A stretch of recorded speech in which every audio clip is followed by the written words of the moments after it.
Amém. Muito bom, irmãos. Então vamos iniciar. Eu vou compartilhar a tela aqui com vocês, como nós temos costume. Vamos lá, irmãos. Então, nós começamos, né? Nós fizemos duas aulas introdutórias aí sobre o Evangelho de João, falando um pouco de panorama histórico, contexto e etc. Na semana passada, nós vimos o capítulo 1, do versículo 1 ao 5, né? Nós temos aqui isso que está na sua revista, né? Então, que vai falar que o versículo chave aí desse capítulo é o versículo 14, inclusive nós vamos trabalhar bastante esse versículo hoje, é o que mais tem conteúdo para a gente tratar, né? Então vai dizer assim, João capítulo 1, versículo 14: E o verbo se fez carne e habitou entre nós, cheio de graça e de verdade, e vimos a sua glória, glória como do unigênito do Pai. Então esse é o versículo chave. O alvo da nossa lição é, ao estudar essa lição, você vai afirmar que Jesus Cristo é de fato o próprio Deus encarnado em semelhança de homem. A gente vai ver, legal, e o que isso, né, produz ou deveria gerar na minha vida, né? Então esse é os alvos da lição. E aí, isso aqui é um pouquinho importante, né? Na hora que nós vamos estudar esse capítulo 1, a tua revista ela vai dividir em duas partes, do 1 ao 14 direto, e depois do 15 até o 51. Eu preferi dividir em três, porque eu acho que assim fica mais fácil de entender o conteúdo.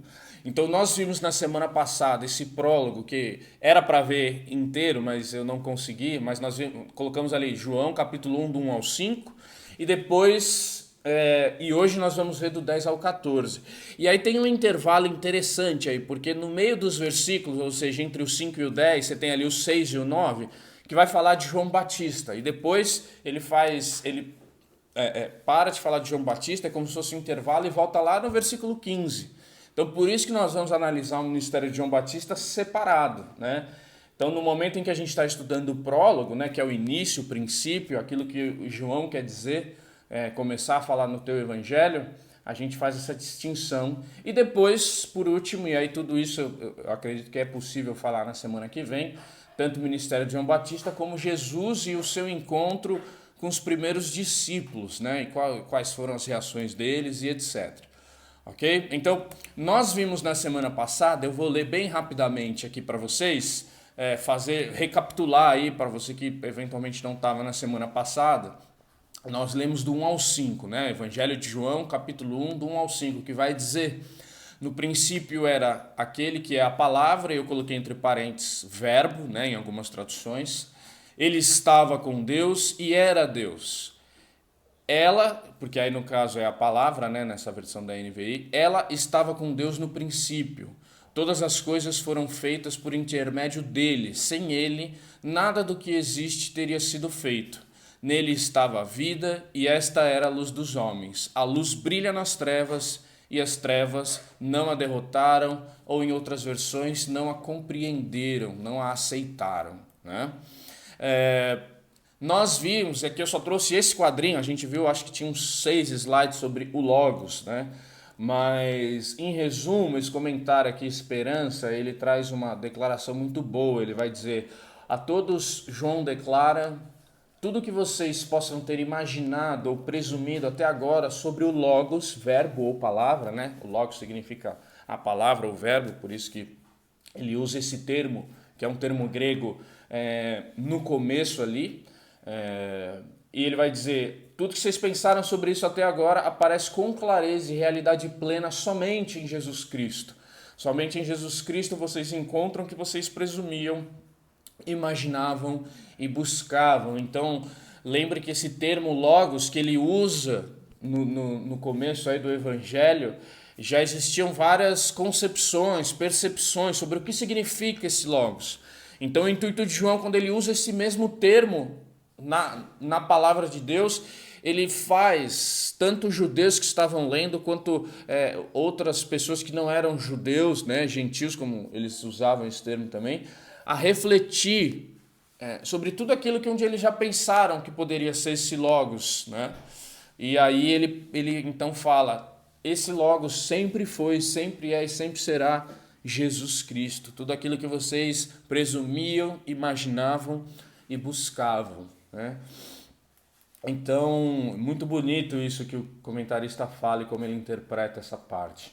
E aí eu fiz aqui um quadrinho, né? Então, falando ainda, recapitulando, ele vai falar no versículo 1, Jesus é Deus em mesmo grau de poder e autoridade, relembrando para vocês que não existe, Deus Pai, Deus... Vamos lá, o que eu quero dizer é, existe Deus Pai, Deus Filho, Deus Espírito Santo, mas eles não têm diferença no seu poder, na sua autoridade, naquilo que eles fazem, né? É isso que João vai dizer logo no versículo 1. E ele vai dizer no versículo 2, Jesus estava com Deus na criação de todas as coisas. Jesus é Deus, né? E ele andou entre nós, andou sobre os homens, né? Entre os homens, no caso. No versículo 3, a gente vai compreender ali que o Jesus encarnado, né, o verbo, o Logos, se torna a revelação suprema de Deus para com a sua criação. E no versículo 4, Jesus é a vida para o mundo que está morto, ou morto é condenado, muito baseado naquilo que está lá em Efésios, capítulo 2, versículo 1. Jesus é vida, irmãos. Jesus é vida para um mundo que já está condenado se não aceitar o Senhor Jesus Cristo. O mundo já está morto, como diz a palavra lá em Efésios, capítulo 2, 1. Né? Então, nós vamos entrar aqui já no versículo 10 em diante, mas eu queria só relembrar para vocês que, baseado em tudo isso, né, o que eu tenho a ver com isso? Vale sempre lembrar, irmãos, que esse Cristo, esse Jesus Cristo que nós temos hoje, que é a fonte da nossa esperança, ele já estava com Deus, ou seja, quero relembrar aquilo que eu falei na aula passada, Jesus não é um plano B de Deus na história, porque o mundo estava perdido, né? Jesus é Deus, né? Ele é o nosso Deus. Ontem, no culto dos jovens, o Fabinho trouxe uma palavra sobre o encontro de Jesus com Pedro, né? E é interessante que é um versículo sobre renúncia, siga-me, né? E quando Jesus está falando assim, siga-me, ele não está falando para você seguir só mais um líder carismático que existiu na história, o Jesus histórico, um líder político, como eu disse para vocês isso também na semana passada, né? Jesus está falando, olha, me segue, eu sou Deus, eu sou. E a gente vai ver esses eu sou em diversos momentos também no Evangelho de João. E quando Jesus declara eu sou, ele está remetendo também os leitores a pensar no passado, no Antigo Testamento. Quando Deus falava para Moisés, qual é o seu nome? Deus falava, eu sou. Então, é muito interessante a forma como João escreve, porque ele faz o tempo todo os leitores, ao olharem para aquele texto, refletirem sobre tudo o que aconteceu no passado. E aí então Jesus Cristo inicia essa nova aliança, onde Deus chama não só os judeus, mas a todos nós, né? A todos nós que de antemão ele já conheceu, como vai dizer também em Efésios. Ok? Então, Jesus não é um plano B, irmão. Jesus é o nosso Deus e ele é vida, como nós vimos também no versículo 3. Ele é a esperança que o mundo precisa e que o mundo precisa ouvir. Nós vamos ver isso também nesse encontro aí, na sequência do capítulo, quando Jesus encontra os discípulos, quais são as reações de cada discípulo. Eles vão falar, olha, nós encontramos o Messias, nós encontramos o Jesus, nós encontramos aquele a quem o Antigo Testamento falava, né? Então, isso tem que, essa convicção que tinham os discípulos, nós temos que ter para que no meio de tudo isso que a gente está vivendo, a gente possa também proclamar quem é esse Cristo, né? Que é a esperança para todas as coisas, a resposta para todas as coisas. Como eu disse para vocês, Jesus encarnado se torna aqui, como eu coloquei, a revelação suprema de Deus para com sua criação. Deus se fez homem. E uma coisa interessante, irmãos, é que a Bíblia fala que Nós, os seres humanos, fomos criados à imagem e semelhança de Deus. E há muita conversa, muita discussão sobre o que significaria isso, ser criado à imagem e semelhança de Deus. Então, Jesus se personifica, vamos dizer assim, nesse Deus. Então, olha, eu sou Deus, você foi criado à imagem e à minha semelhança, por isso que eu me fiz ser humano, né? Mas o mais impressionante em tudo isso, e eu queria que você refletisse com bastante cautela para eu não fugir muito do nosso assunto de hoje, mas é só o que eu estava escrevendo esses dias, que se nós fomos criados à imagem e semelhança de Deus, o mundo fala muito de autoconhecimento, de autorreflexão, né? Você já deve ter ouvido isso em algum momento, que você precisa se conhecer a si mesmo. Meus irmãos, se nós queremos nos conhecer, nós temos que conhecer, em primeiro lugar, aquele que nos criou. Nós temos que conhecer o Criador de todas as coisas, né?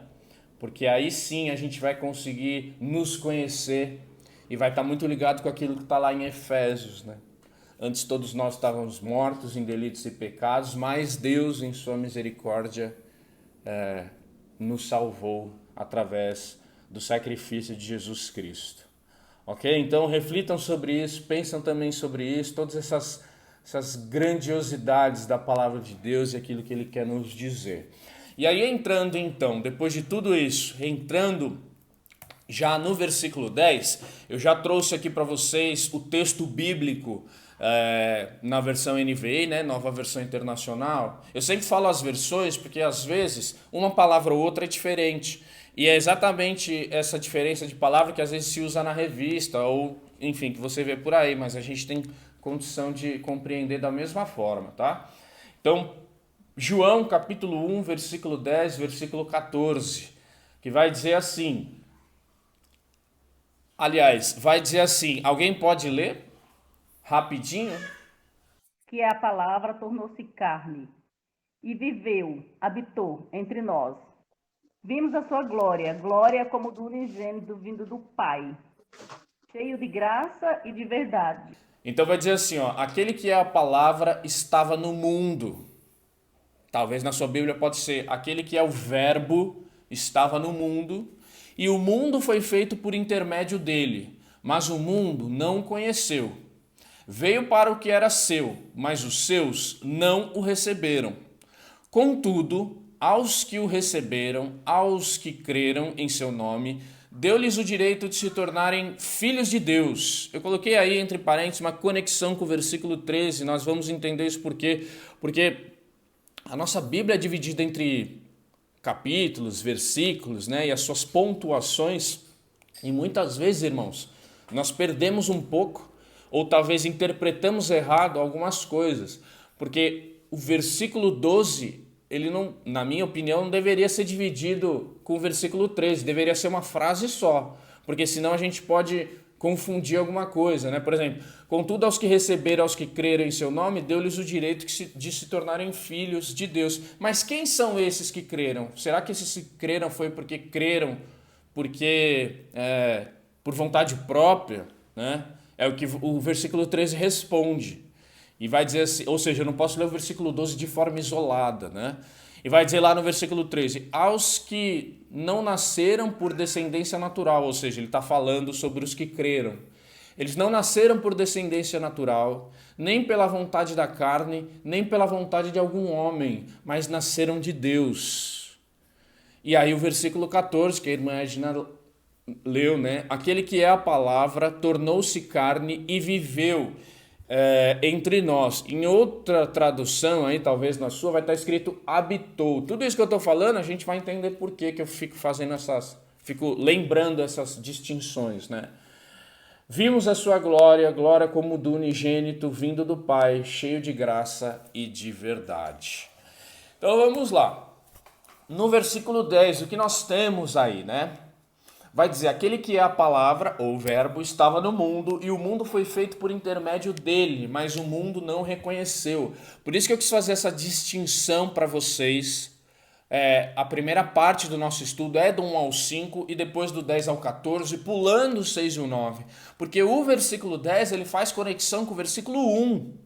Quando ele vai dizer, aquele que é a palavra estava no mundo. E ele vai dizer lá no versículo 1, no princípio é a palavra, né? Mas o mundo não conheceu, então criou o mundo, esteve no mundo, está ou esteve, né? O nosso Jesus Cristo está vivo, ressuscitado, está no mundo. Então, essa a palavra é aquele que lá no versículo 1 criou todas as coisas, né? E depois se fez homem. Todas as coisas foram feitas por intermédio dele, também uma conexão com o versículo 3. Mas o mundo não reconheceu, né? Então, o fato já apontado no versículo 5. Se alguém, deixa eu só ler aqui o versículo 5, que vai dizer assim: a luz brilha nas trevas e as trevas não a derrotaram, ou também não a compreenderam, que é o conceito que a nossa revista traz. Agora nos é mostrado com mais clareza, ou seja, o mundo não reconheceu e não reconhece aquele pelo qual na realidade foi feito. E aí uma pergunta interessante desse comentarista, né? O que será desse mundo que não reconhece nem quer reconhecer aquele que afinal é a sua origem e o seu destino, né? Para a gente pensar e refletir a respeito. Mas nós vemos depois que aqueles que o reconhecem são aqueles que já nasceram de Deus de antemão, e a gente vai tratar sobre isso. E aí no versículo 11, veio para os que eram seu, mas os seus não receberam. Aqui a gente vai trabalhar um pouquinho. O versículo se refere ao povo judeu. Os judeus deveriam reconhecer antes de todos os outros povos e a partir da sua vida sobre a palavra de Deus, aquele que em toda a sua pessoa é o verbo. Ninguém mais, irmãos, naquele tempo poderia ser tão claro. Nenhum outro povo poderia ter tão claro a concepção de que Jesus era Deus do que o povo judeu. Só que esses não reconheceram, porque já estava escrito isso, né? Isso é muito interessante. Agora, o que eu queria pensar com vocês, e aí tá aqui ó, esse slide, será que hoje, de alguma forma, nós que somos os cristãos, né?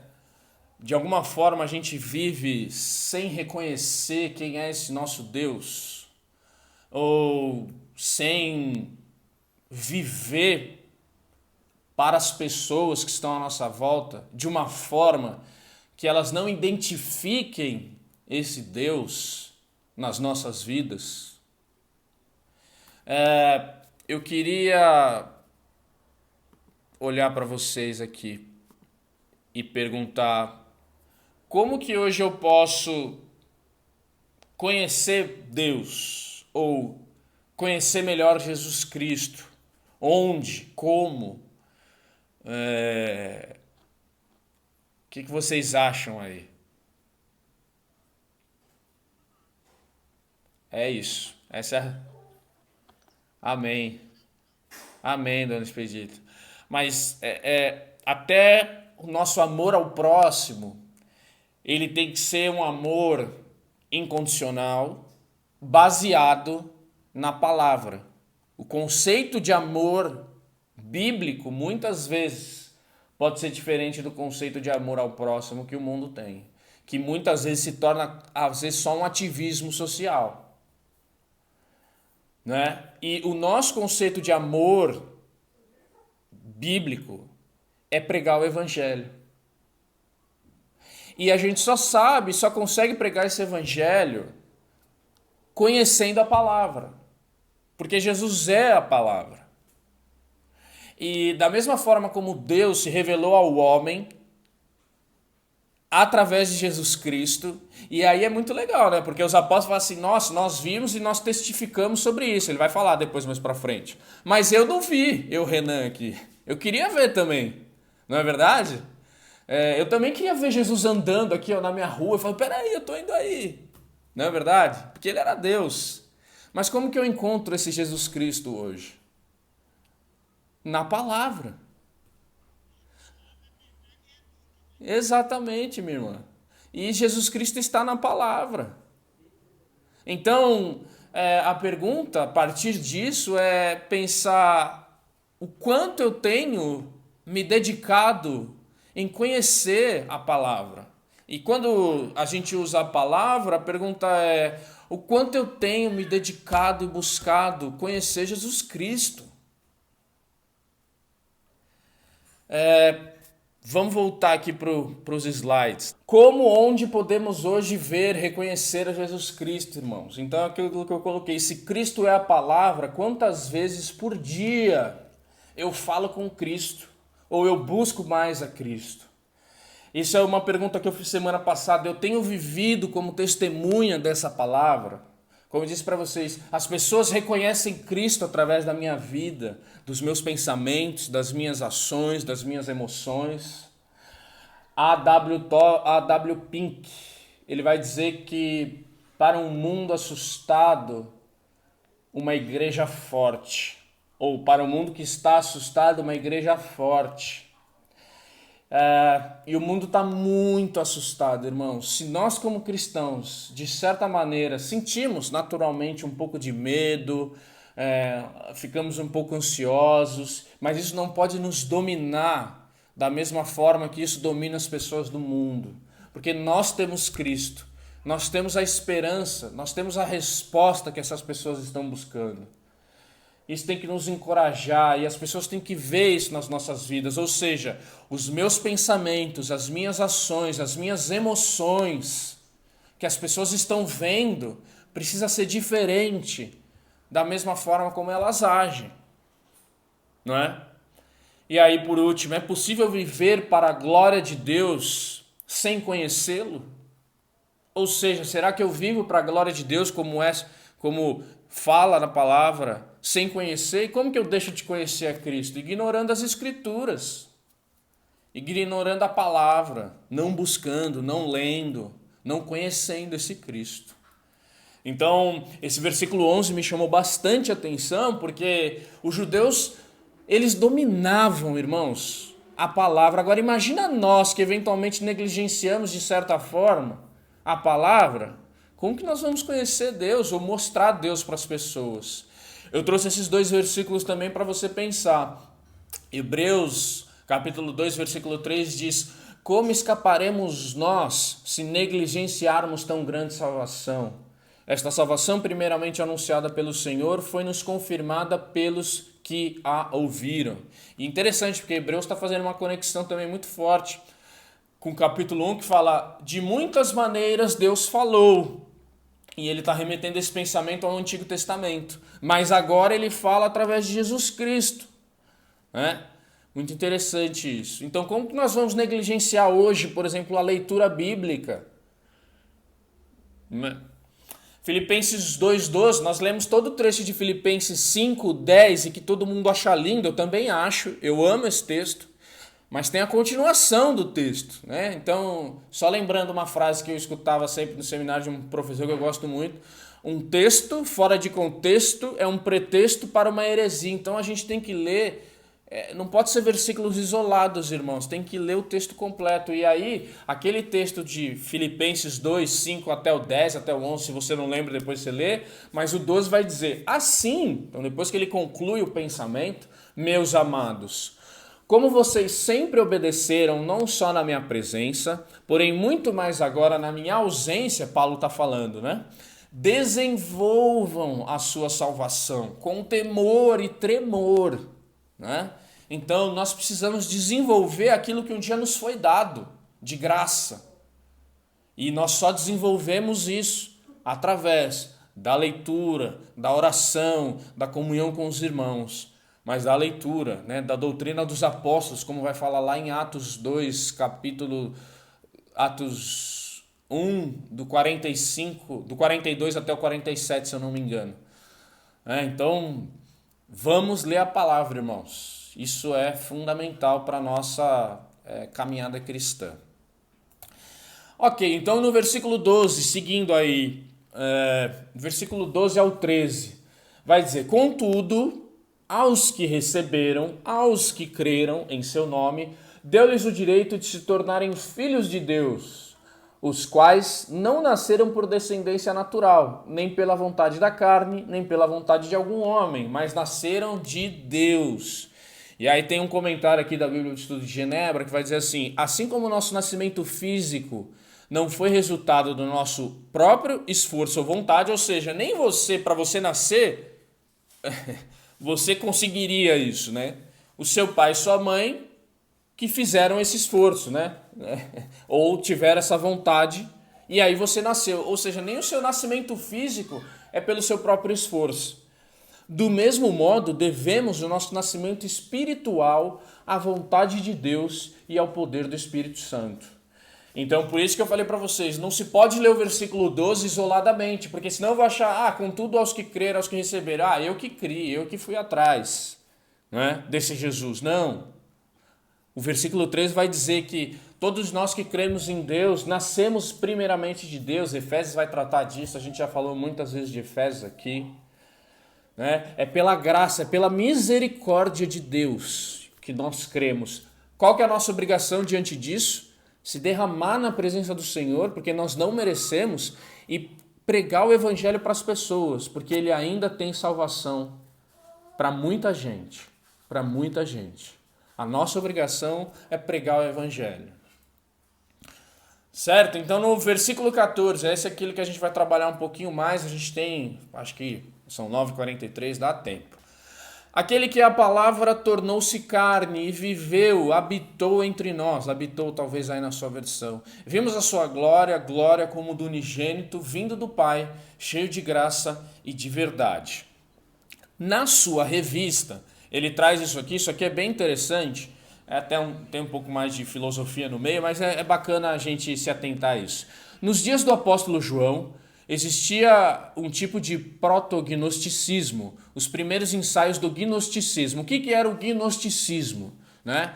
Talvez você já ouviu essa palavra. Eles ensinavam que a matéria humana é essencialmente má. Se a matéria é má, Deus não poderia se tornar matéria, carne humana, pois nesse caso Deus se tornaria ou seria mau. Nesse sentido, o protognosticismo propõe que a encarnação de Jesus não existiu. Não existiu como Deus. Irmãos, embora esse conceito era ali do primeiro século, do segundo século, ele está muito presente nos nossos dias. Como eu disse para vocês na aula passada, as pessoas podem até acreditar num Jesus histórico, um homem que existiu, assim como qualquer outro filósofo, qualquer líder. Mas as pessoas talvez não enxerguem que esse Jesus era muito mais que um líder qualquer. Jesus era Deus. E é para isso que Jesus escreve. É para isso que João escreve. Com esse propósito de produzir fé, de aumentar a fé, de fazer com que as pessoas que estavam lendo, eu e cada um de nós aqui, tivesse essa convicção, essa certeza. Isso não pode fugir da nossa mente. Né? Então, o apóstolo João, no versículo 14, se dedica a confrontar integralmente essas ideias. E aí ele vai dizer, né? E o verbo se fez carne. Então, verbo é uma palavra, ou no caso, a palavra se fez carne também, né? Verbo é uma palavra que indica ação. João chama Jesus de o verbo. De acordo com 1 João 1:4, que essa, como eu falei, eu usei também esse entre parênteses na semana passada, foi só leitura de quinta-feira, ou pelo menos da outra quinta-feira, porque a gente usou a mesma lição, né? Jesus é a palavra que estava no princípio de todas as coisas. E aí também tem um texto aí de Hebreus, capítulo 1, do 1 ao 3, Gênesis 1, aqui agora não dá pra gente ler, mas vocês sabem que eu mando isso para vocês, vocês podem ler depois. Gerando a ação criadora de todo o universo. O criador de tudo se fez carne. João descreve como Deus criador se fez ser humano. Então, para João era claro isso. Jesus era Deus. E habitou entre nós. Aqui mais uma coisa interessante, irmãos, prestem atenção. Isso aqui é muito legal. A palavra traduzida como... Aí por isso que eu falei, na minha versão, eu gosto um pouco mais de usar a NVI, que para mim a compreensão fica mais clara, os termos, etc. Mas às vezes foge uma coisa ou outra. Ele fala viveu. Mas em várias outras versões você tem a palavra habitou entre nós. Entre parênteses, tabernaculou. Esse é o sentido de João usar esse habitou. É a mesma raiz que tem lá na língua grega como tabernáculo, habitar, viver, ou seja, Jesus tabernaculou. É interessante isso, porque está relacionado à palavra que significa tenda ou tabernáculo. Ou seja, quando João usa esse termo no teu evangelho, o versículo levou os leitores de João a lembrar-se da tenda do encontro, que ficou repleta da glória de Deus. Está relatado lá em Êxodo 40, do 34 ao 35. O sentido é que Jesus é a manifestação ou tabernaculação da glória de Deus entre os homens. A palavra, então, tabernacular significa habitar ou morar. Então, a gente lê lá, né? Quando você lê o Antigo Testamento, você lê lá e a glória de Deus encheu esse lugar. E aí você fica, eu não sei você, mas eu quando eu tô em casa, aí eu tento orar com mais intensidade para ver se, sei lá, acontece alguma coisa, né, irmãos? A gente aqui na nossa intimidade com Deus, mas, irmãos, Jesus habitou entre nós. Ele é toda essa manifestação da glória de Deus que acontecia no Antigo Testamento, a fumaça, uma série de coisas. Hoje para nós é Cristo. Então se você quiser sentir alguma coisa, sentir esse poder, sentir tudo isso, essa manifestação da glória de Deus, tem um jeito de você fazer isso. Estudar as Escrituras, estudar a palavra, estudar com uma dedicação que talvez você nunca tenha feito. Buscar o Senhor Jesus na palavra de Deus, né? Aí você vai cada vez mais começar a perceber o quanto que você precisa do Senhor, o quanto que você precisa de Deus. Então Jesus é isso, ele tabernaculou, né? Fazendo aí forçando a palavra tabernáculo ou habitou entre as pessoas. Ok? Então, seguindo, estamos só falando do versículo 14, hein? Cheio de graça e de verdade, e vimos a sua glória, glória como do unigênito do Pai. A glória, segundo, aí isso é um textinho aí da sua revista, né? Eu deixei, faz sentido, é interessante a gente pensar nisso. O que é glória para o mundo, né? Glória para o mundo é ter poder, ter dinheiro, muitos diplomas e etc. Mas com sua vida, Jesus nos ensinou um novo conceito de glória. A glória de Cristo consiste em realizar a obra do Pai. No Evangelho de João, glória está relacionada a fazer a vontade de Deus, a ser obediente a Deus. Portanto, a encarnação de Jesus não anulou ou diminuiu a sua divindade, mas revelou o amor de Deus pelo homem caído a partir da perfeita demonstração de humanidade. Também um conceito ali que você pode buscar em Hebreus capítulo 4, versículo 15. E aí mais um pouquinho ainda sobre esse trecho, né? Um trechinho do versículo 14. Cheio de graça e de verdade, vimos a sua glória, a glória como unigênito do Pai. Já no Antigo Testamento encontramos essa correlação de graça e verdade. Você pode depois olhar lá o Salmo 89:15, 92:3, 100, versículo 5, 115, versículo 1. A graça em Jesus é a graça genuína, no qual podemos confiar integralmente. A verdade é a realidade autêntica em contraposição a toda a aparência e distorção da realidade na mentira. Enquanto o mundo nos acusa de que cremos em fábulas e construímos para nós um mundo religioso fictício, de fato, temos em Jesus a verdadeira realidade. É um comentário Esperança. Então, irmãos, o que nós tínhamos para falar sobre o versículo 10 até o 14 é isso. E antes de acabar a nossa aula, já são 9h50, eu trouxe um pedacinho para vocês, é algo muito sucinto, é uma síntese muito simples da doutrina da Trindade. Por isso que eu coloquei aí, a doutrina da Trindade, um adendo. Eu fiz um resumo, é um artigo teológico até grande da Bíblia de Estudos de Genebra, e a doutrina da Trindade é tratada em vários outros livros, né? Mas é algo que nos diferencia de muitas outras religiões, irmãos, a doutrina da Trindade. E mesmo no meio cristão, falei para vocês isso na aula passada, existem denominações pseudo-cristãs. O que é pseudo? É falso. Por que falso? Porque eles negam a doutrina da Trindade. E olha só, denominações conhecidas, tá? Então se um dia alguém... na tua revista ele fala de alguns, né? Mas, por exemplo, eu não vou trabalhar sobre isso, mas, por exemplo, os testemunhas de Jeová, eles negam a doutrina da Trindade. Então, quando alguém bater aí na sua porta, você fala para ele a primeira coisa: posso orar por você antes de começar esse estudo? Ele já não vai aceitar, né? Porque ele não te considera como irmão. E ele não considera que Jesus era Deus. Ele vai dizer que ele era um Deus. Na verdade, ele era o Filho de Deus. E não é assim que nós cremos. Então, eu trouxe rapidamente isso aqui, eu vou ler, né? O cristianismo afirma que é um único Deus, afirma que um único Deus existe numa trindade. Deus possui 3 pessoas, mas apenas uma essência.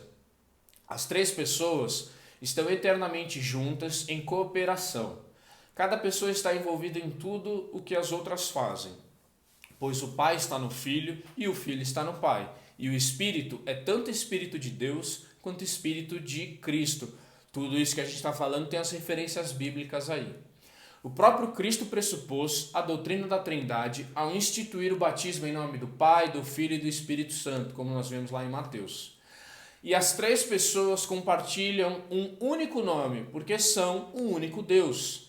Então, em Efésios, capítulo 1, do 3 ao 14, lemos que a salvação é uma obra operada pela Trindade. O Pai elege, o Filho realiza e o Espírito aplica.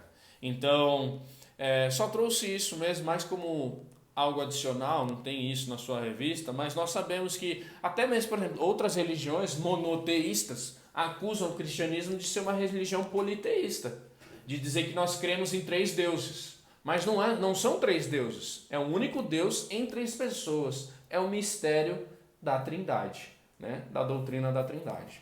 Mas isso fica evidente e claro na palavra de Deus. O próprio Cristo fala: eu sou, assim como Deus falava no Antigo Testamento. Tá? Então isso é só um adendo, não tem isso na sua revista, mas só para a gente pensar um pouquinho sobre a doutrina da Trindade. E para concluir, é uma parte da conclusão também, nós vimos isso na semana passada. Então, para concluir o quê? Todo esse versículo 1 até o 5 e depois do 10 ao 14, aquilo que nós chamamos de prólogo, de início, né? De princípio. O que João quer tratar no evangelho dele, né? Então ele desenvolve todos os temas em um capítulo e depois vai avançando. Iniciando com um eco de Gênesis 1:1, por que esse eco? Porque ele vai falar no versículo 1, João 1:1, no princípio era o verbo, né? Então fez os leitores refletir sobre o que estava escrito lá no início da Bíblia. O prólogo passa a identificar seu protagonista como Logos, Jesus Cristo, o verbo divino, e assim situa o drama num contexto cósmico, tendo o Antigo Testamento como cenário. O prólogo prenuncia a divisão entre fé e incredulidade. Essa divisão baseia-se na reação e no entendimento que, se tem Jesus Cristo, ou seja, essa divisão baseia-se na reação e no entendimento que se tem em Jesus Cristo. João 1, 12 ao 13. Em cada episódio narrado no Evangelho, o drama do qual o prólogo dá indicações é reencarnado à medida que as várias pessoas com quem Jesus se encontra se esforçam para entender quem ele é. E aí nós vamos ver essa dinâmica nas próximas aulas. Então deixa eu parar de compartilhar aqui. São 4 para as 10 e assim a gente encerra essa aula de hoje, e nós na semana que vem nós vamos ver o ministério de João Batista e os discípulos. Amém, irmãos? Quero ouvir vocês, tem 4 minutinhos aí. O que vocês acharam de hoje? Pode falar, Ruth. Eu queria só colocar alguns, vou chamar de detalhes, né? Mas na verdade não são detalhes. Na sexta-feira nós nos reunimos com o nosso bate-papo e nós falamos exatamente desse aspecto da manipulação da verdade, né? E que o que João está mostrando nesse estudo aqui de hoje, que é tremendamente sério, é fundamental, né? Para a vida e para a segurança de eternidade daquela pessoa que se aproxima de Jesus, né? é que ele é exclusivamente a verdade. Não existe outra verdade. Nós falamos sobre a verdade absoluta, né, no nosso bate-papo. E procurando a respeito desse assunto que inclusive a sociedade, ela é o Senhor Jesus, né? Então, eu entendo como que ele é exclusivo. Não é o Senhor Jesus e mais alguém. Não é o Senhor Jesus e santos, né? Como muitas igrejas, muitas religiões colocam, né? Não é o Senhor Jesus e o copo de água, sei lá onde, na casa da pessoa. É exclusivamente Jesus. Então, a seriedade disso que o João coloca é tremenda, porque a pessoa pode estar próximo de Jesus, mas sem salvação, exatamente porque não o tem como único e como exclusivo. Então, como eu estava falando, procurando um pouco mais sobre isso, né?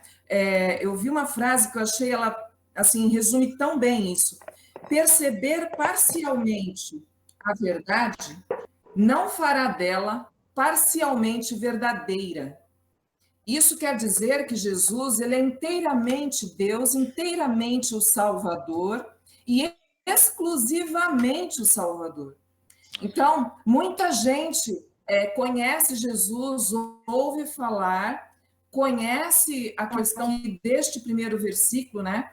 Ele era o Verbo, estava com Deus e era Deus, mas na hora de crer, na hora de se entregar, muita gente não consegue fazer isso exclusivamente para Jesus. Como você falou agora há pouco, eu também queria, né, ter visto. Eu também gostaria de poder dizer, Jesus está passando aqui na minha rua, é lógico que eu vou. É claro que eu vou. Eu fico imaginando o privilégio que João teve, né, ali do lado de Jesus, né? Mas isso muitas vezes, assim como foi naquele tempo, que as pessoas viram, e como a palavra está falando aqui, muitos não receberam, muitos não entenderam. E hoje a nossa realidade também mostra isso. Tanta gente se aproxima, tanta gente fica sabendo, tanta gente considera ele como, vai dizer assim, do jeito bem popular, o cara, né? Jesus foi o cara. Mas ele não foi o cara. Ele foi, ele era e ele é Deus. Só ele, exclusivamente ele. Então, essa verdade manipulada que a gente falou no nosso bate-papo, que encaixa perfeitamente, né, no estudo de hoje, é exatamente essa compreensão, né, de como é que nós vemos Jesus. Porque ele é a verdade. Só ele é a verdade. Ninguém além dele disse, eu sou o caminho, a verdade e a vida. Então, eu queria colocar isso. Amém, amém. Mais alguém quer comentar alguma coisa? Se você me permite, eu só gostaria de... Eu não fiquei no começo, né, para pedir oração, mas eu queria pedir oração pelo irmão Sebastião e a irmã Edeza, que testaram para Covid, né, positivo, tá? E também para o pastor como que é? Da nossa igreja. Oséias. Oséias, isso. Tá? Obrigada, desculpa. Imagina, Ed. Mais alguém quer comentar alguma coisa? Senão a gente... Belaise? Não? Mais alguém? Oi, gente. Eu gostaria de agradecer. Para mim está sendo edificante estar com vocês, já que o domingo é o primeiro dia da semana, então eu acredito que a edificação da minha semana como um todo está repleta de coisas boas, assim, para todos. Muito obrigada, viu, por poder Amém, compartilhar Denise. comigo. Fiquem com Deus. Um bom domingo. Amém. Amém. Mais alguém? Vou agradecer por ter me recebido muito bem, gostei muito e domingo estarei com vocês. Opa, a gente que agradece a presença da irmã, viu? Mais alguém? Senão vamos orar para encerrar. Quero agradecer a oportunidade de participar com os irmãos. Eu sou amigo do Renan, amigo do trabalho do Renan, é um grande amigo e confidente. De verdade, agradeço pela oportunidade, uma boa aula para a gente, acho que um grande aprendizado, eu saio daqui com um grande aprendizado, e quando puder, com certeza estarei com os irmãos aqui compartilhando desse aprendizado. Muito obrigado. O Alex, ele inclusive toca na igreja, ele também é evangélico. Às vezes eu falo do Alex assim, de uma forma subliminar nas nossas aulas, viu, gente? Quando eu falo assim, tem um amigo no trabalho, provavelmente é ele que eu tô falando, viu? Olha só. Muito obrigado, então, gente. ele já foi lá na nossa igreja algumas vezes, eu já fui na dele uma vez, mas é um grande amigo mesmo que Deus nos deu, né? Amém. É isso aí. Mais alguém, irmãos? Então vamos orar.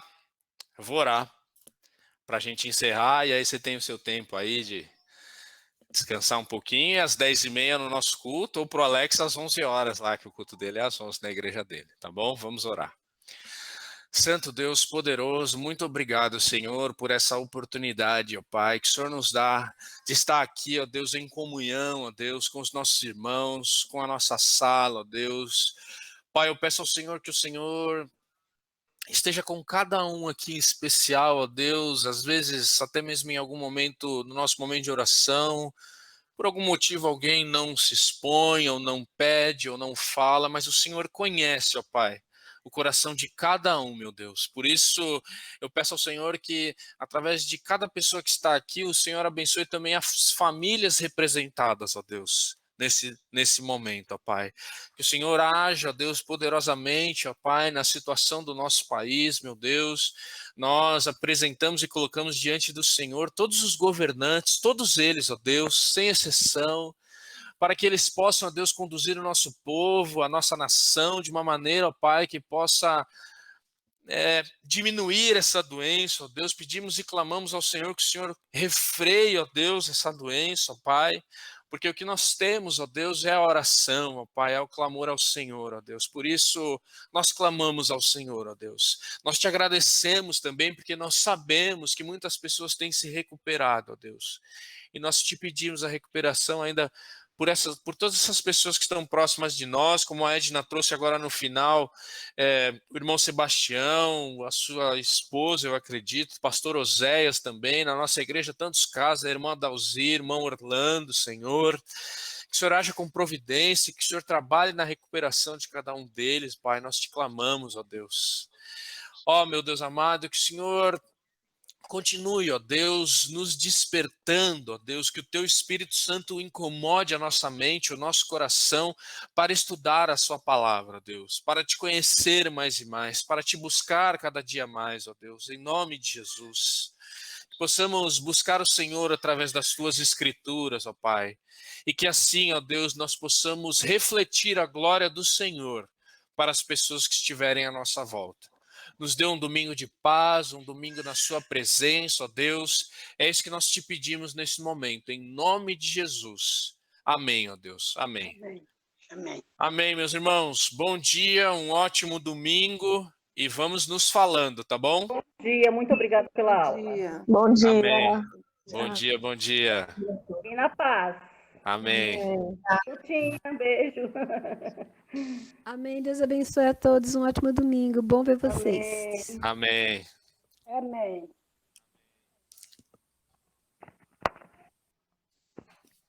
Obrigada, Ruth. Um grande beijo. Deus abençoe a todos. Tchau. Deus abençoe. Um beijão, Denise. Fica com Deus. Também. Tchau, tia, querida. Amo a senhora. Beijo. Muito linda a sua tia. Ela é obrigada.